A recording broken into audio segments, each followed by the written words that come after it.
नमस्कार साथियों, मैं देवेंद्र साहू स्वागत करता हूं आप सभी का आपके अपने YouTube चैनल देवगीत क्लासेस पर। लाभ तथा हानि के प्रश्नों को मैं स्टार्ट कर रहा हूं आज की क्लास से। ये चैप्टर आपको बहुत तकलीफ देता है। अधिकतर स्टूडेंटों को ये चैप्टर ना हल करने में इनके प्रश्नों को तकलीफ जाता है। अब एक्चुअल में यहाँ पे फार्मूला रटने का नहीं होता है, फार्मूला को समझने का होता है। फिर आप बिना फार्मूले के क्वेश्चंस बनाते हैं ना, तो आपको पता भी नहीं रहेगा कि आप फार्मूला लगा रहे हैं। ठीक है, अगर आपको पूरा कॉन्सेप्ट क्लियर है तब की बात कर रहा हूँ मैं। तो फार्मूले को रट कर इस चैप्टर को बनाएं ऐसा ज़रूरी नहीं है। मैं आपको फार्मूला बताया, वैसे पिछले क्लास में आप यूज़ कर सकते हैं तो करें, नहीं तो फिर मैं फार्मूला तो मैं खुद यूज़ करूँगा भी, लेकिन मेरे को बिना डायरेक्ट याद किए हुए फार्मूला को यूज़ कर रहा हूँ ऐसा नहीं होगा। याद करके मैं क्वेश्चन को हल कर रहा हूँ ऐसा नहीं होगा। लेकिन फिर भी मैं क्या बोलूँगा, फार्मूला तो लिखूँगा ही मैं, लेकिन उसको लिखने का तरीका अलग होगा मेरा। ध्यान से देखिएगा क्वेश्चंस को, उसके आधार पे आपके पास फार्मूला रिवाइज होते रहेगा। तो फिर के बारे में एक बार बात कर लिए रहता हूँ, क्या क्या किए थे हम लोग। देखो, आपको अगर लाभ हो रहा है कैसे समझ में आता है, जब आपका सेलिंग प्राइस बड़ा हो किससे, कॉस्ट प्राइस से, अर्थात selling price minus cost price, विक्रय मूल्य माइनस क्रय मूल्य क्या देगा, आपको लाभ देता है।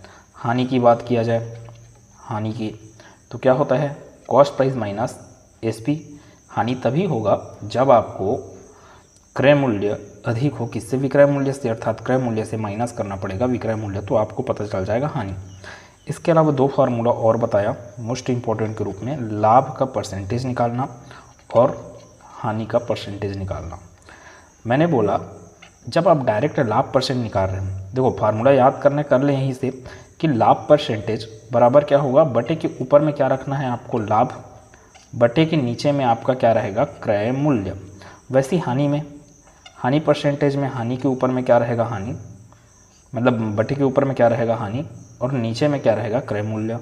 अगर मैं इनको गुना कर देता हूँ 100 से, तो अब ये क्या निकल गया, लाभ परसेंट। इसको गुना कर देता हूँ 100 से, तो ये निकल गया लाभ, हानि परसेंट। ठीक है, तो ये तो बेसिक फार्मूले थे इसके लिए। इसके अलावा मैं बोला छूट के बारे में।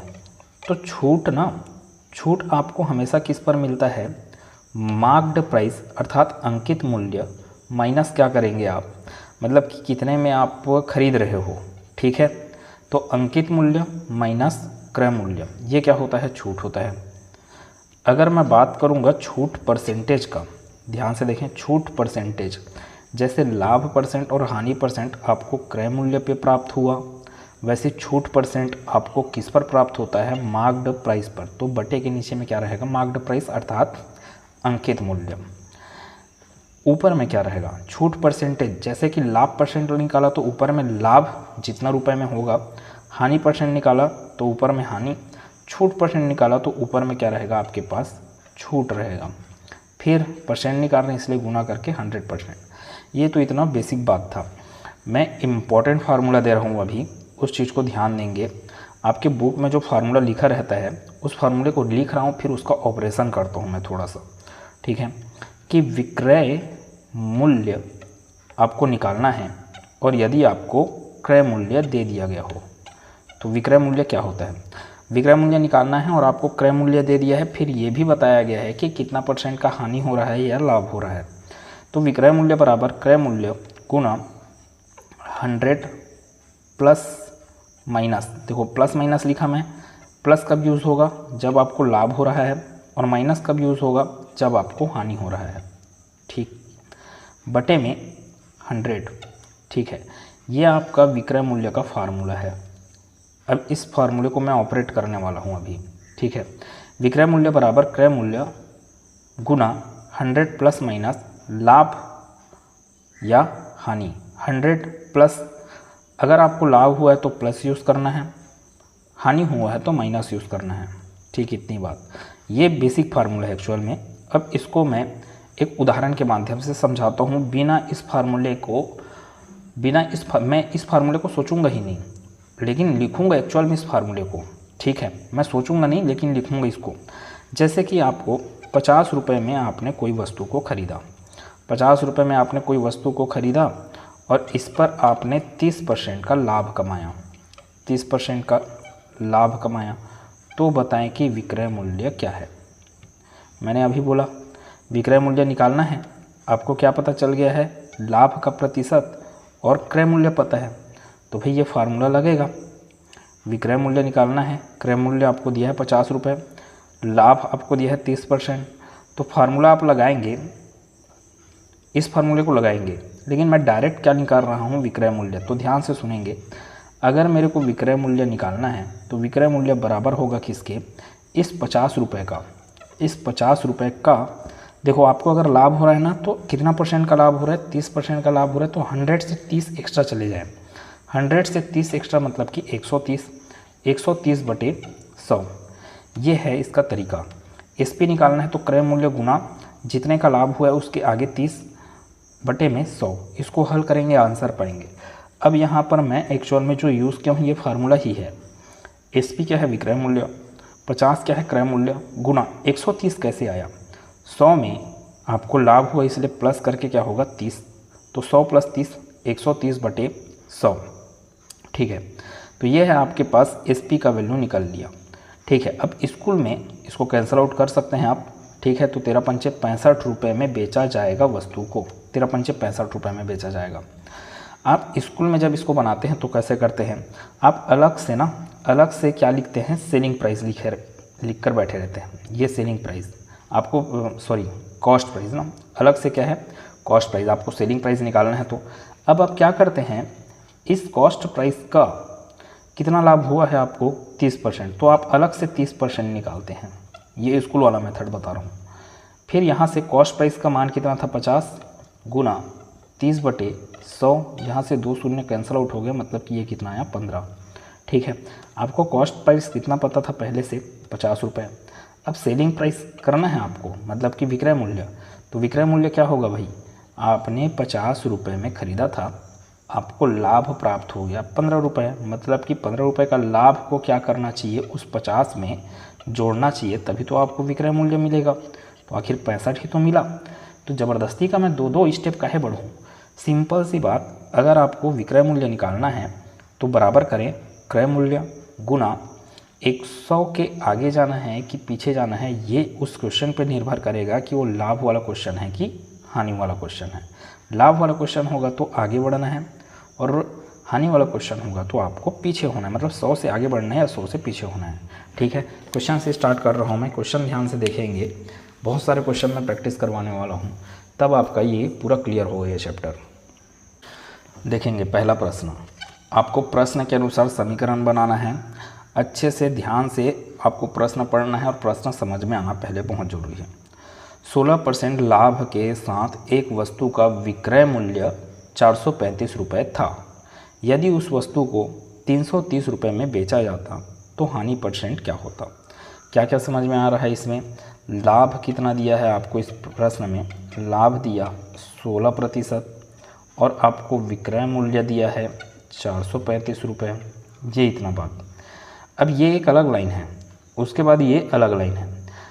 इस प्रश्न में ये बोला जा रहा है कि किसी वस्तु को यदि बेचा जाए 435 रुपये में तो लाभ होता है कितने का, 16% का। अब ये बोल रहा है यदि उसी वस्तु को 435 के बजाय में 330 में बेच दिया जाए तो हानि का प्रतिशत क्या होगा करके। इसका मतलब ना, आपको कहीं पे अभी क्रय मूल्य नहीं दिया है, और प्रश्नों को आप ना क्रय मूल्य निकाले बिना, लाभ या हानि वाले % को क्रय मूल्य निकाले बिना आप हल कर ही नहीं सकते। इस बात को अच्छे से ध्यान में रखें। क्या बोला, लाभ या हानि वाले % को, मतलब क्वेश्चंस को आपको बिना क्रय मूल्य निकाले हुए आप हल कर ही नहीं सकते। ठीक है, अगर क्रय मूल्य दिया है तो अच्छी बात है, नहीं दिया है तो आपको निकालना पड़ेगा। जैसे कि इस प्रश्न में नहीं दिया था तो पहले लाइन से मैं निकाल सकता हूँ ना भाई। अब भी पता है मेरे को कि SP बराबर क्या है आपके पास, क्रय मूल्य गुना 100 + R करके। ठीक है, या मैं डायरेक्ट बात करूँ इसको, अब इस फार्मूले को ही डायरेक्ट लिख रहा हूँ ना मैं। SP का मान कितना है 435 बराबर CP का मान नहीं पता तो CP लिखा मैं, गुना, अब देखो यहाँ पे क्या लिख रहा हूँ मैं, लाभ हुआ इसलिए डायरेक्ट क्या लिखा मैं 116 बटे 100। 116 क्यों लिखे, अब भी बताया था कि 100 के आगे जाना है अगर लाभ हुआ है तो। ठीक है, क्रय मूल्य और विक्रय मूल्य के फार्मूले के रूप में। यहाँ से आपके पास ये क्या हो गया, 435 के साथ गुना होगा 100 का बटे में 116, ये किसके बारे में बात हो रहा है? क्रय मूल्य के बारे में। ठीक है, फिर यहाँ से ये क्रय मूल्य तो निकल गया, मत कटाओ इसको क्योंकि इसका बाद में ज़रूरत पड़ेगा, क्योंकि दूसरा लाइन भी तो यही बोला कि यदि उस वस्तु को 330 रुपये में बेचा जाता, तो भाई क्रय मूल्य तो मिल गया, अब बेचा जाता बोल रहा है ना, तो हानि का प्रतिशत क्या होगा? हानि परसेंटेज पूछ रहा है आपको, हानि परसेंट। तो देखो हानि परसेंट के लिए फार्मूला आपके पास क्या है? हानि परसेंट के लिए ऊपर में हानि रहता है, तो आपको तो हानि पता नहीं है, अभी हानि परसेंट निकालना है ना, तो ऊपर में हानि पता नहीं है आपको। तो फिर से मैं उस फार्मूले में जाऊंगा। कौन सा फार्मूला आपके पास? SP बराबर क्या होता है? CP गुना 100 माइनस हानि। अब मैं इस फार्मूले को यूज़ क्यों कर रहा हूँ? क्योंकि ये आपके पास हानि पूछ रहा है ना, हानि का परसेंट, तो प्लस माइनस हानि का परसेंट, प्लस माइनस हानि का परसेंट लिखते थे आप, बटे में 100। अब यहाँ पे आपको SP भी पता है, सेकंड लाइन में 330 रुपये में बेचा जाता, CP भी पता है यहाँ पर जो निकाल के बैठे हैं उसको। ठीक है, 100 माइनस हानि का वैल्यू 1 से बोलने, बटे में 100, इसके सहारे आप चीज़ों को हल कर सकते हैं।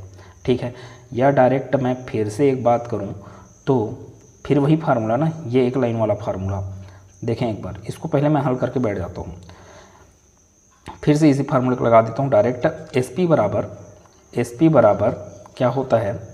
CP गुना 100 प्लस माइनस हानि करके था। ठीक है, तो 100 प्लस माइनस हानि, इसलिए इस हानि हो रही है इसलिए माइनस, बटे में 100। तो देखो SP सेकेंड लाइन के लिए SP क्या है? 330 रुपये में यदि बेचा जाता किस वस्तु को?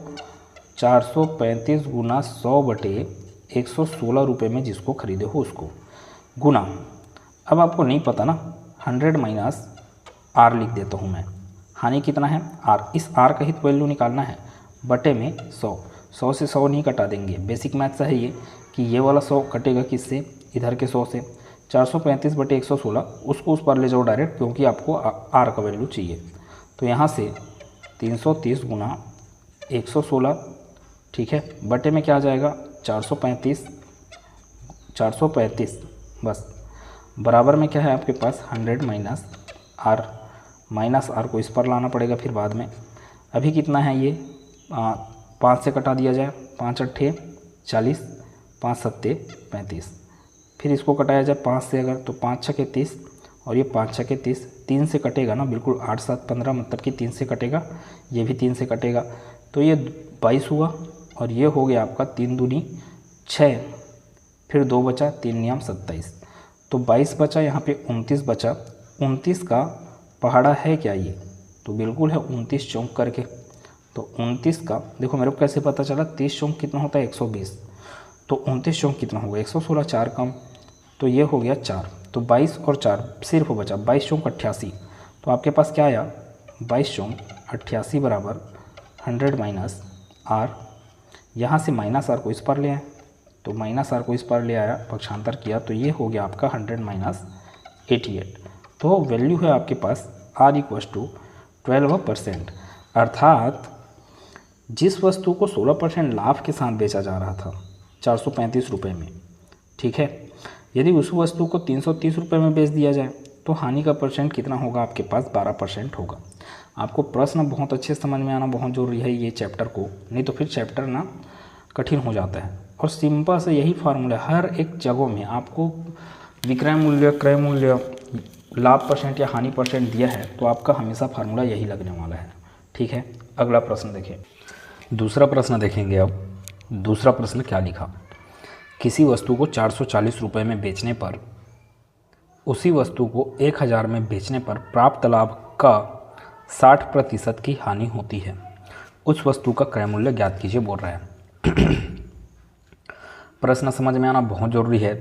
अब ये प्रश्न एकदम से एक लाइन का है, लेकिन आपको इक्वेशन बनाने आना चाहिए। सबसे पहले अपने को तो ये सोचना है कि क्रय मूल्य दिया है, विक्रय मूल्य दिया है, क्या क्या चीज़ें दिया गया है। किसी वस्तु को 440 रुपये में बेचने पर उसी वस्तु को 1000 रुपये में बेचने पर, मतलब कि दो प्रकार के विक्रय मूल्य दिए हैं। उसी वस्तु को 1000 रुपये में बेचने पर प्राप्त लाभ का 60%। अब देखो 1000 में बेचो एक चीज़, 440 रुपये में बेचने पर, ये भी आपके पास क्या क्या बोला गया, 440 में बेचना है वस्तु को, 1000 में बेचना है वस्तु को। अब इसके अनुसार डाटा को अरेंज किया जाए। देखो 1000 में बेचूंगा तो क्या होगा बोल रहा है, लाभ। 1000 रुपये में बेचने पर प्राप्त लाभ, मतलब कि वस्तु का मूल्य क्या होगा 1000 से, क्रय मूल्य ना, क्रय मूल्य क्या होगा, वस्तु के मूल्य 1000 से क्या होगा, कम होगा क्रय मूल्य। मान लो उस वस्तु का मूल्य क्या है x, मतलब कि क्रय मूल्य। अब क्रय मूल्य है ये आपके पास x क्या है क्रय मूल्य, और 1000 क्या है विक्रय मूल्य। लाभ कैसे निकलेगा, लाभ कैसे निकलेगा, 1000 में से यदि आप x को घटा दोगे तो यही तो लाभ होगा। प्रश्न क्या बोला जा रहा है, 1000 रुपये में बेचने पर जो प्राप्त लाभ है, लाभ मतलब कि 1000 माइनस x का 60%, का 60%, ठीक है। अब इतने ही वैल्यू का क्या होता है, हानि होता है यदि 100 रुपये की वस्तु को 440 में बेचा जाए। यही बोल रहा है प्रश्न में, किसी वस्तु को यदि 440 रुपये में बेचें तो यदि उसी वस्तु को 1000 रुपये में बेचे रहते तो जो लाभ होता उस लाभ का 60% का हानि होगा, बोल रहा है प्रश्न में। कब होगा वो हानि, जब आप 100 रुपये की वस्तु को 440 में बेचेंगे। तो ये क्या हो गया, हानि का इक्वेशन निकल गया। अब यही इक्वेशन आप किसके बराबर कर सकते हैं, हानि के बराबर। अब हानि कैसे होगा भाई, x का मान ज़्यादा होगा 440 से, तो x माइनस 440 करूँगा तो यही तो हानि होगा। तो ये आपके पास एक इक्वेशन बना। अब आपको बताना है उस वस्तु का क्रय मूल्य, मतलब कि x का मान बताना है। उम्मीद है ये समझ में आया होगा कि इक्वेशन कैसे बना, कि 440 में अगर वस्तु को बेचूंगा तो हानि हो रहा है, तो हानि कितना होगा, क्रय मूल्य माइनस विक्रय मूल्य, तो x माइनस 440, ये हानि है ना आपका, ठीक। और यही हानि किसके बराबर है, बोल रहा है कि यदि वस्तु को 1000 में बेचें तो जो लाभ होगा, तो लाभ कैसे निकाला जाएगा, selling price minus cost price, तो ये लाभ हो गया। और लाभ का कितना परसेंट, 60% के ही बराबर होगा हानि, ये बोला जा रहा है, ठीक है। तो इस डाटा को मेरे को इक्वल करना पड़ा x माइनस 440 के। फिर आगे यहाँ से x माइनस 440 बराबर, ये 20 से 3 बार में कैंसिल आउट और ये 5 बार में, 3 से गुना कर दें तो 3000 माइनस 3, x बटे में 5 है ना, तो वो बटे में 5 इस तरफ आके क्या हो जाएगा, तिर्यक गुना। तो यहाँ पे अब बना आपके पास इक्वेशन 5x माइनस 5 शून्य 0, 5 चौक 20, फिर 2 बचा, 5 चौक 20, 2 22, 2200। इधर आपके पास 3000 माइनस 3x। अब आगे ये माइनस 3x को इस पार लेंगे तो ये टोटल हो जाएगा 8x, जुड़कर इसके साथ ये 2200 उस पार जाएगा तो जुड़ेगा 3000 के साथ, मतलब कि ये हो गया आपके पास 5200, ठीक है। ये आपके पास 5200 हो गया। अब आपको x का वैल्यू निकालना है, यही तो पूछ रहा है क्या प्रश्न में, x का वैल्यू निकाला जाए। तो x का वैल्यू, x मतलब कि क्रय मूल्य, तो 5200 बटे 8, तो इसको हल करने से 8 छके 48, 4 बच गया, 4 और 0 40, 8 पंचे 40, फिर 8 शून्य 0, तो 650 रुपये का वस्तु था, जिसको यदि आप 1000 में बेचोगे तो जो लाभ होगा उस लाभ का 60% ही होगा। क्या चीज़, यदि इसी वस्तु को 440 में बेचूंगा तो जो हानि आएगा वो उसके बराबर होगा, किस लाभ के, 1000 माइनस x के, मतलब कि 650 के, ठीक। तीसरा प्रश्न देखेंगे। तीसरा प्रश्न क्या लिखा, एक दुकानदार एक उत्पाद को 2367 रुपये में बेचता है और 12.5% लाभ कमाता है। उस राशि को बताएं जो उत्पाद के क्रय मूल्य के आधे के बराबर है। अपने को मान बताना है, क्या चीज़, क्रय मूल्य का आधा, तो क्रय मूल्य निकालना पड़ेगा। मैंने बोला अगर आपको डायरेक्ट विक्रय मूल्य निकालना है ना, सेलिंग प्राइस आपको क्रय मूल्य दिया है, विक्रय मूल्य दिया है यदि आपको क्रय मूल्य दिया है या विक्रय मूल्य, दोनों में से कोई एक, और आपको लाभ या हानि परसेंटेज दिया डायरेक्ट, तो सेलिंग प्राइस इक्वल्स टू क्या होगा आपके पास, कॉस्ट प्राइस गुना, देखो डायरेक्ट ना, ये क्या है 12.5% का क्या हो रहा है, लाभ, तो डायरेक्ट इसको लिखा जा सकता है 112.5%, ठीक है। वैल्यू को यहाँ पे रखें, CP का मान निकालें, CP का मान आपका आंसर नहीं है, CP के मान को आधा करेंगे वो आपका आंसर है, ठीक है। या डायरेक्ट एक ही इक्वेशन से बनाना चाहें तो एक ही इक्वेशन से करें। देखो SP का मान दिया है ना, उत्पाद को कितने में बेचा जा रहा है, 2367 रुपये में बेचा जा रहा है। तो मैं लिखा यहाँ पे, फिर तिर्यक गुना कर देता हूँ डायरेक्ट। SP के साथ गुना होगा किसका, 100 का, और ये बटे में आ जाएगा क्या, 112.5। ये किसका मान है, CP का मान। इसको हल करेंगे, किसका मान निकलेगा, CP का मान। तो इधर हल कर रहा हूँ मैं, और इसको आगे हल करूँगा मैं, तो ये कितना मिल रहा है। थोड़ा सा इस पॉइंट को अगर हटाना है तो क्या किया जाए, 2367 इंटू 100, इसके नीचे में 0 आएगा। अगर पॉइंट को हटाऊंगा तो पॉइंट के नीचे में भी, तो ये ऊपर जाके क्या हो जाएगा 0, और यहाँ पे सिर्फ क्या बचेगा फिर 1125। ये हो गया आपका CP का मान। इसको हल किया जाए, अगर मैं इसको हल करूँ तो बिल्कुल ये 25 से कटता हुआ दिख रहा है ये दोनों, तो 25 चौक 100 और ये 0, 40 आया ऊपर में। यहाँ नीचे में 25 चौक 100, 12 बचा, ठीक है। 1 2 और 5, 125, 25 पंचे 125, ठीक। और कट रहा है ये 5 से, 5 अट्ठे 40 और ये 5 नियम 45। तो ऊपर में क्या बचा, 2 3 6 7 गुना 8/9। ये CP का मान है ना, CP का वैल्यू अपने को नहीं निकालना है, CP का आधा करना है फिर बाद में।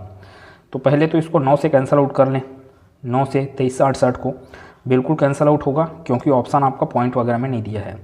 तो 9 से कैंसिल आउट करूँगा तो 9 दूनी 18, कितना बच गया 5, 5 और 6 56, 9 छके 54, 2 और 7 27, 9 तिया 27 गुना 8, ठीक है। इतना बस बचा आपके पास।